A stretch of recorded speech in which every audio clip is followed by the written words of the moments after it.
आज हम सॉल्व करेंगे class 12th NCERT chapter number 6 का 6.2 नंबर क्वेश्चन। क्वेश्चन हमारा ये है, चित्र में वर्णित स्थितियों के लिए लेंज के नियम का उपयोग करते हुए प्रेरित विद्युत धारा की दिशा ज्ञात कीजिए। इसमें पहली स्थिति है हमारी, जब अनियमित आकार का तार वृत्ताकार लूप में बदल रहा हो, और दूसरी स्थिति हमारी ये है कि जब एक वृत्ताकार लूप एक सीधे तार में विरूपित किया जा रहा हो, मतलब परिवर्तित किया जा रहा हो। तो देखिए, पहले पार्ट में जो चुंबकीय क्षेत्र की दिशा है वो कागज तल के लंबवत अंदर की ओर है, क्योंकि यहाँ पर क्रॉस दे रखा है, और यहाँ पर एक अनियमित आकार का वृत्ताकार लूप है जिसे हमें वृत्ताकार रूप में परिवर्तित करना है। तो देखिए, कुछ स्थिति इसकी इस प्रकार है कि यहाँ पर चुंबकीय क्षेत्र की दिशा अंदर की ओर है, और यहाँ पर जो क्षेत्रफल है इसका वो अनियमित है। तो जब इसे हम वृत्ताकार लूप में परिवर्तित करते हैं तो यहाँ पर इसका क्षेत्रफल बढ़ जाता है, और हम ये जानते हैं फ्लक्स का मान फाई इक्वल टू बी ए होता है, और जब यहाँ क्षेत्रफल बढ़ेगा तो यहाँ पर चुंबकीय फ्लक्स का मान भी बढ़ेगा, और बढ़े हुए चुंबकीय फ्लक्स का मान अंदर की ओर होगा। चुंबकीय फ्लक्स जब अंदर की ओर बढ़ेगा तो लेंज के नियम से इस लूप में धारा की दिशा कुछ इस प्रकार होनी चाहिए कि वो चुंबकीय क्षेत्र बाहर की ओर बनाए, जैसा कि इस दाएं हाथ के नियम में दिखाया गया है कि अंगूठा हमारा चुंबकीय क्षेत्र की दिशा को प्रदर्शित करता है, जिसकी दिशा बाहर की ओर है, क्योंकि पहले जो चुंबकीय क्षेत्र की तीव्रता थी वो अंदर की ओर बढ़ रही थी। इसलिए जो वैद्युत धारा की दिशा होगी इन उंगलियों की दिशा में होगी, और इसलिए इस लूप में धारा एंटी क्लॉकवाइज डायरेक्शन में फ्लो होने लगेगी, घड़ियों के विपरीत दिशा में चलने लगेगी। तो लूप के अनुसार हम कहें कि इसकी दिशा होगी ए डी सी बी की दिशा में धारा की दिशा उत्पन्न होगी। तो यही हमारा एक्सप्लेनेशन है कि दिए गए चित्र में चुंबकीय क्षेत्र की दिशा अंदर की ओर है। जब तार को वृत्ताकार लूप में बदला जाता है तो क्षेत्रफल का मान बढ़ता है, जिससे अंदर की ओर चुंबकीय फ्लक्स का मान भी बढ़ेगा। लेंज के नियम से प्रेरित धारा की दिशा इस प्रकार होती है कि वह अंदर की ओर बढ़ने वाले चुंबकीय क्षेत्र का विरोध करती है।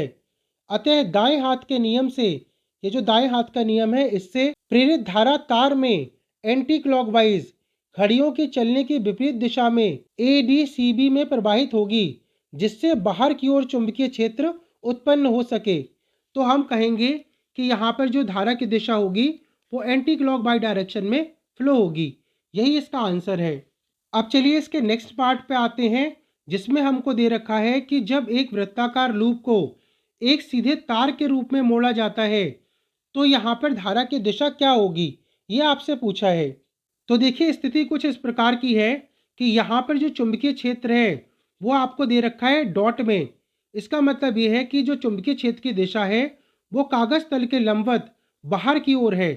आपकी जो मोबाइल स्क्रीन की डायरेक्शन है उसके परपेंडिकुलर आपकी ओर चुंबकीय क्षेत्र की दिशा है, और यहाँ पर वृत्ताकार लूप से एक तार बनाया गया है, जिससे हमें पता चलता है कि जो वृत्ताकार लूप था उसका क्षेत्रफल तो अधिक था, और अब ये तार जब बना दिया गया तो इसका क्षेत्रफल का मान कम हो जाता है। तो हम ये जानते हैं फ्लक्स हमारा ऐसा होता है कि फाई इक्वल टू बी ए। जब क्षेत्रफल का मान घटेगा तो चुंबकीय फ्लक्स का मान भी घटता है।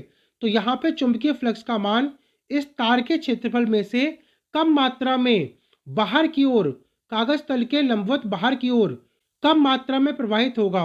तो लेंज के नियम से इस तार में जो धारा की दिशा होगी वो इस प्रकार की होगी कि जो बाहर की ओर चुंबकीय क्षेत्र का मान घट रहा है उसका मान बढ़ाया जा सके। तो दाएं हाथ के नियम में यहाँ पर जो चुंबकीय क्षेत्र की दिशा है वो इस अंगूठे से रिप्रेजेंट होती है जो बाहर की ओर है, और इस नियम से ये जो उंगलियां हैं वो वैद्युत धारा की दिशा को प्रदर्शित करती हैं, जो कि एंटी क्लॉकवाइज घड़ियों की चलने के विपरीत दिशा में है। इसलिए इस तार के अंदर जो धारा की दिशा होगी वो इस तरीके से होगी, A dash D dash C dash B dash, इस तरीके से इसकी डायरेक्शन होगी। मतलब यहाँ धारा की दिशा एंटी क्लॉकवाइज डायरेक्शन में फ्लो होती है, घड़ियों की चलने की विपरीत दिशा में इसमें भी धारा प्रवाहित होती है। यही हमारा एक्सप्लेनेशन है कि दिए गए चित्र में चुंबकीय क्षेत्र कागज तल के लंबवत बाहर की ओर है तथा वृत्ताकार लूप को एक सीधे तार में मोड़ा जाता है, जिससे क्षेत्रफल का मान घटता है तथा बाहर की ओर चुंबकीय फ्लक्स का मान भी घटता है।